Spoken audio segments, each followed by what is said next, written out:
Hello दोस्तों। आज हम देखेंगे social science class 6 new NCERT chapter 12 जो चैप्टर 10 11 का अगला भाग है। भाग 3 आधारभूत लोकतंत्र। चैप्टर का शीर्षक है नगरीय क्षेत्रों में स्थानीय सरकार।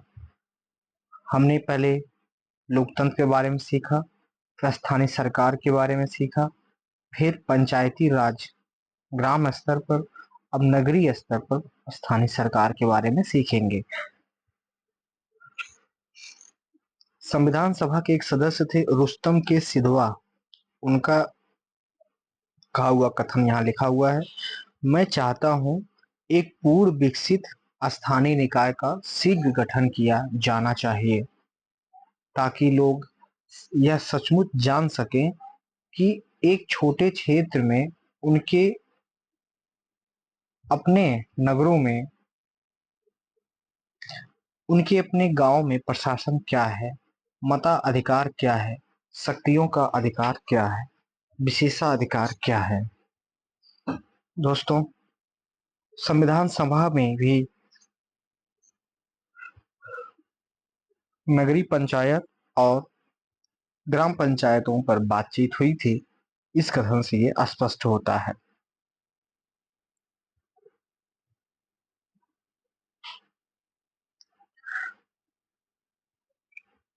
1865 में बॉम्बे म्युनिसिपल कॉरपोरेशन गठित किया गया था। इसको याद रखिएगा। 1865 में बॉम्बे म्युनिसिपल कॉरपोरेशन गठित किया गया था। इस चैप्टर में हमें दो सवालों के जवाब मिलेंगे। नगरीय स्थानीय निकाय क्या है, इसके कार्य क्या हैं। दूसरा, ये सरकार और लोकतंत्र में क्यों महत्वपूर्ण है। परिचय। पिछले अध्यायों में हमने पढ़ा है कि कैसे किसी लोकतंत्र में सुशासन का उद्देश्य नागरिकों को सशक्त बनाना है ताकि वे देश के कार्यों में सक्रिय रूप से भाग ले सकें, चाहे यह ग्रामीण, क्षेत्रीय, नगरीय, राज्य या राष्ट्रीय स्तर पर हो। यह सहभागी लोकतंत्र की बृहद धारणा है। हमने ग्रामीण संदर्भ में सब व्यवस्था की मूल बातों को जाना। आइए हम देखें कि यह एक नगरीय परिदृश्य में कैसे कार्य करती है। चूंकि ग्रामीण परिवेश की तुलना में नगरीय परिदृश्य सामान्यतः अधिक जटिल और विविध होती है। ग्रामीण परिवेश की तुलना में नगरीय परिदृश्य सामान्यतः अधिक जटिल और विविध होती है। इसलिए यह समझा जा सकता है कि नगरीय शासन भी अधिक जटिल होगा, लेकिन हम यहाँ उसके मूलभूत सिद्धांतों तक सीमित रहेंगे। इस चैप्टर में हम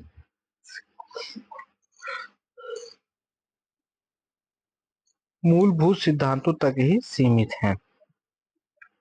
आइए पता लगाएं, एक गांव या कस्बे की तुलना में कोलकाता, चेन्नई, मुंबई जैसे नगर क्यों अधिक जटिल और विविध हैं। सहपाठियों के साथ मिलकर अपने किसी परिचित नगर में रह रहे विविध समुदायों की एक सूची बनाइए। इससे पहले कि हम शहरी क्षेत्रों में शासन और प्रशासन को समझें, स्थानीय से राष्ट्रीय स्तर तक भारतीय शासन प्रणाली पर एक व्यापक दृष्टि डालना सहायक होगा। जैसा कि पिरामिड के रूप में देखा गया था, इस पिरामिड का आधार स्थानीय स्तर है जो जनता के निकट है, जबकि शीर्ष पर संघी, जैसे ये अगर पिरामिड बनाया जाए तो यहाँ पर संघीय सरकार होगा, यहाँ पर प्रांतीय सरकार होंगे, यहाँ पर स्थानीय सरकार होंगे। इस पिरामिड में बाईं ओर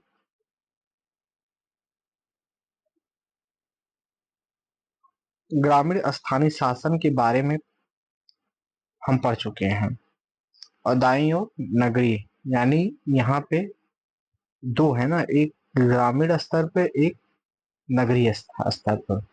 यहाँ पर हम देखते हैं राष्ट्रीय स्तर पर संघ सरकार शीर्ष पर, फिर राज्य सरकार, स्वशासन के लिए स्थानीय सरकार, ग्रामीण पंचायती राज, यहाँ नगरीय स्थानीय, जिला पंचायत, पंचायत समिति और ग्राम पंचायत, यहाँ नगर निगम नगर परिषद और वार्ड समिति। वार्ड के लोग, यहाँ ग्राम सभा। दोस्तों आप देख सकते हैं ग्रामीण पंचायती राज में जिला पंचायत हो सकता है और पंचायत समिति हो सकती है। ग्राम पंचायत और फिर ग्राम सभा। नगरी में नगरीय स्थानीय निकाय, नगर निगम, नगर परिषद, वार्ड समिति, वार्ड के लोग। नगरीय स्थानीय निकाय। नगरीय क्षेत्रों में स्थानीय सरकार की संरचना को नगरीय स्थानीय निकाय कहा जाता है।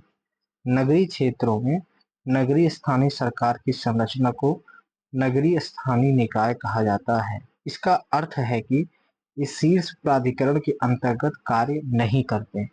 इन स्थानीय समुदायों को अपने क्षेत्रों के प्रबंधन या अपने सामने उपस्थित मुद्दों या समस्याओं का हल ढूंढने की स्वायत्तता रहती है। यह एक क्षेत्र में रह रहे नागरिकों के साथ आने और उनके लिए सर्वोत्तम क्या है, इस पर निर्णय लेने का एक तंत्र है। नगरों एवं कस्बों को छोटी छोटी इकाइयों में विभाजित किया जाता है, जिन्हें वार्ड कहते हैं। वार्ड समितियां स्वास्थ्य शिविरों के आयोजन, एकल उपयोग वाले प्लास्टिक के विरुद्ध अभियान जैसी गतिविधियों में सहायता करती हैं। ये हर उस विषय पर दृष्टि रखती हैं जिनमें समस्या आ सकती है। जल रिसाव, नाली का जाम होना, किसी सड़क का टूट जाना, इन जैसी सभी समस्याओं के बारे में वे अधिकारियों को अवगत कराती हैं। हालांकि वार्डों की निश्चित कार्यप्रणाली अलग अलग राज्यों में अलग अलग होती है। इसको आप ध्यान रखें, वार्डों की जो कार्यप्रणाली है वो अलग अलग राज्यों में अलग अलग हो सकती है।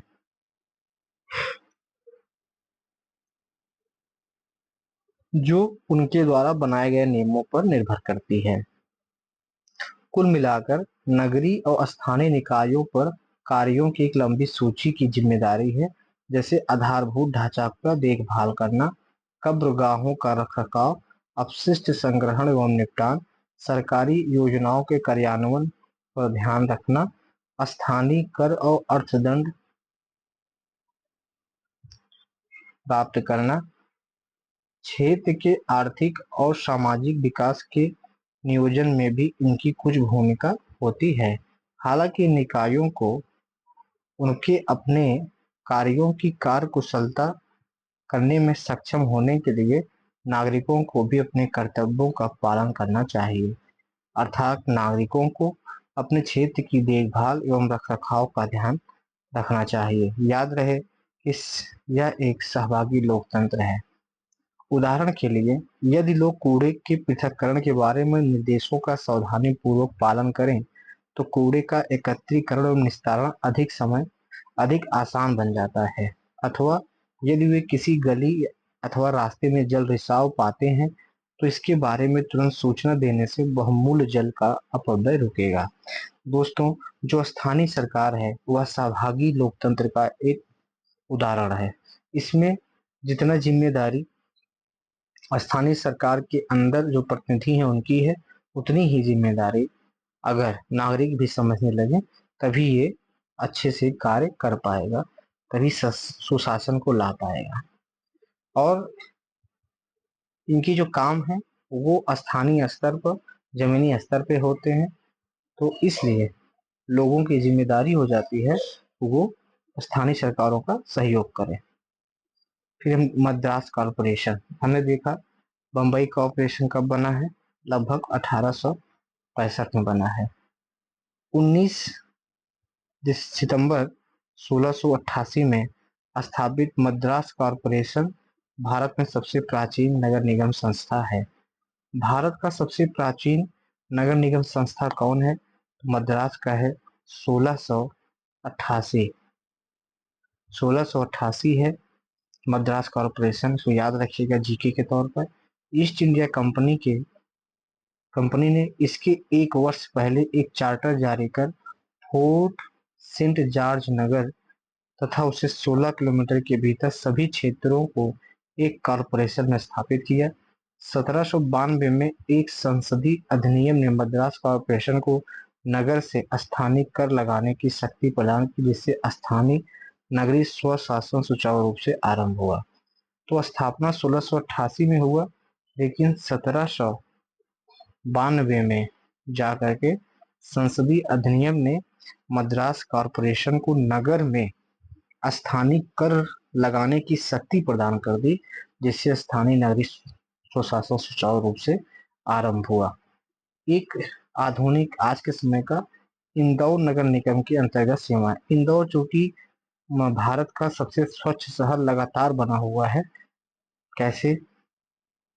अंतर्गत सेवाएं क्या है? संपत्ति कर, जल शुल्क ले सकता है, सूखा कूड़ा प्रबंधन करता है, व्यवसाय विज्ञापन व्यापार लाइसेंस भी देता है, सीआरएम विवाह प्रमाण पत्र, सीआरएम अग्निशमन सेवाएं, सीआरएम विभिन्न लाइसेंस, जल टैंकर और मलबा हटाना, पेड़ की कटाई और ढुलाई, शिकायतें सेवाओं के लिए अनुरोध, जल टैंकर, सेप्टिक टैंक, सभागार, अंत्येष्टि क्रिया संबंधी वाहन, जल चल शौचालय और एम्बुलेंस। सीआरएम का फुल फॉर्म क्या है?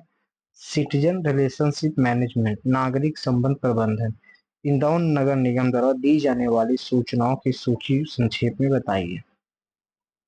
दोस्तों आप देख सकते हैं कि ये इस प्रकार के कर भी लगा सकते हैं: संपत्ति, जल शुल्क, सूखा कूड़ा प्रबंधन, व्यवसाय विज्ञापन लाइसेंस प्राप्त, विवाह प्रमाण पत्र। सीआरए मतलब सिटीजन रिलेशनशिप मैनेजमेंट होता है। पिछले 7 वर्षों में देखो, हमने कहा ना कि पिछले 7 वर्षों में लगातार मध्य प्रदेश के इंदौर को सरकारी स्वच्छ सर्वेक्षण योजना के अंतर्गत भारत के सर्वाधिक स्वच्छ नगर का पुरस्कार दिया गया। इस उपलब्धि में इंदौर के नागरिकों की क्या भूमिका रही होगी? जैसा कि हम पाते हैं, चेन्नई और इंदौर में नगर निगम नागरिक निकायों के शीर्ष पर है। 10 लाख से अधिक जनसंख्या वाले नगरों में ही सर्वोच्च निकाय के रूप में नगर निगम होते हैं। नगर निगम 10 लाख से अधिक की जनसंख्या वाले नगरों में ही सर्वोच्च निकाय के रूप में नगर निगम होते हैं, जिन्हें महानगर निगम कहते हैं। 1 लाख से 10 लाख के बीच जनसंख्या वाले नगरों में सर्वोच्च निकाय नगर पालिका होती है। देखो, 10 लाख से अगर अधिक जनसंख्या है तो क्या होगा? नगर निगम होगा। और अगर 10 लाख से कम जनसंख्या है तो क्या होगा? नगर पालिका होगा, जिन्हें म्युनिसिपल काउंसिल भी कहा जाता है।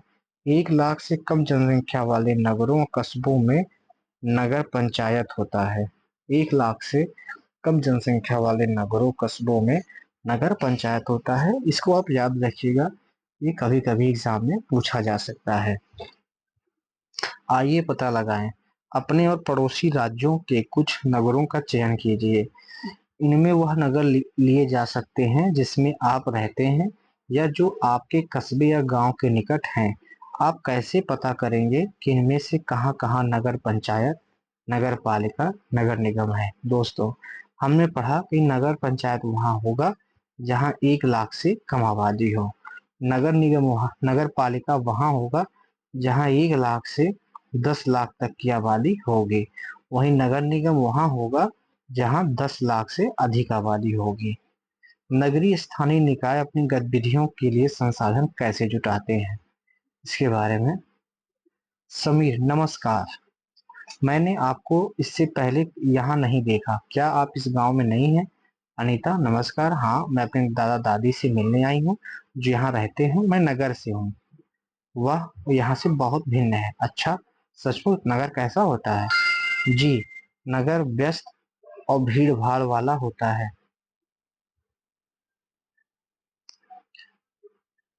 जहाँ हर जगह ऊंचे भवन मिलते हैं, बहुत सारे लोग हर समय इधर उधर आते जाते रहते हैं। वह वहाँ के शांत वातावरण की तुलना में कोलाहल से भरे होते हैं। इसके साथ ही वहाँ लोग अधिक आत्मनिर्भर होते हैं। वे प्रायः अपने पड़ोसियों के बारे में नहीं जानते। समीर अच्छा, यहाँ तो प्रत्येक व्यक्ति दूसरे को जानता है और सहायता के लिए तत्पर रहता है। हाँ, मिलजुल कर खेतों में काम करते हैं, साथ में त्योहार मनाते हैं और सामूहिक निर्णय भी लेते हैं।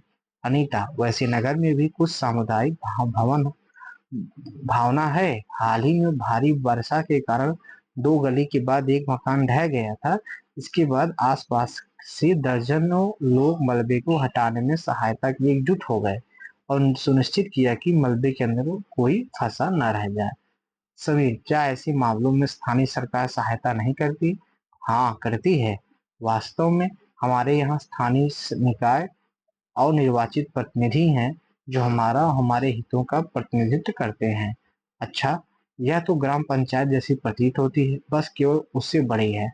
हमारे यहाँ भी सदस्य निर्वाचित होते हैं, लेकिन चूंकि वे एक दूसरे को जानते भी हैं, इसलिए अधिक लोग उसमें भाग लेते हैं और गांव से संबंधित हर प्रकार के विषयों पर चर्चा करते हैं। कभी कभी हम बच्चों की बात भी सुनी जाती है। अनीता, बच्चों की भी बात सुनी जाती है, इस पर फोकस करिएगा। सच में? आप कुछ बढ़ा चढ़ा कर तो नहीं बोल रहे हैं? समीर, बिल्कुल नहीं। एक दिन की बात है, कुछ बच्चों ने पाया कि बिजली का एक तार खतरनाक तरीके से नीचे लटका हुआ है, जो भवन को लगभग छू रहा था। हमने न केवल इसकी रिपोर्ट की, बल्कि अपनी ग्राम सभा के एक सदस्य को सुझाया कि बिजली का खंभा कुछ दूरी पर स्थानांतरित कर दिया जाए, और ऐसा किया गया। बहुत अच्छा। मुझे लगता है कि लोकतंत्र को इसी तरह कार्य करना चाहिए। यह शहर में अधिक जटिल प्रतीत होता है, लेकिन मूल विचार वही है कि प्रत्येक व्यक्ति का मत महत्व रखता है। समीर, हाँ, रखता है। अच्छा, क्षमा कीजिएगा, मुझे अभी कहीं जाना है। मेरी माताजी को खरीदारी के लिए मेरी सहायता की आवश्यकता है। नगर के बारे में बताने का धन्यवाद, और मुझे अपने गांव के बारे में बताने के लिए आपका भी धन्यवाद। मैं निश्चित रूप से यहाँ आसपास देखूंगी। अच्छा, हो सकता है कभी हम फिर मिले। नमस्कार। दोस्तों, ये है चैप्टर का सारांश। एक छोटा चैप्टर रहा है ये। नगरीय क्षेत्र में विभिन्न नगरीय निकायों के माध्यम से विकेंद्रित शासन चलता है, जो नागरिकों के जीवन को प्रभावित करने वाले विभिन्न कार्य संपन्न करता है। जैसे कि ग्रामीण संदर्भ में होता है, नगरीय स्थानीय निकायों में भी स्थानीय नागरिकों का प्रतिनिधित्व करने वाले सदस्य निर्वाचित होते हैं। यह सुनिश्चित करना नागरिकों का कर्तव्य है कि स्थानीय निकाय कुशल तरीके से अपना कार्य कर सके। क्रियाकलाप लिखा हुआ है। दोस्तों, इस चैप्टर में यही एक बात थी कि नगर पंचायत 1 लाख से कम आबादी पर, नगर पालिका 1 लाख से 10 लाख की आबादी तक, और नगर निगम 10 लाख से अधिक आबादी तक भी काम करती है। ये इतना ही था। धन्यवाद।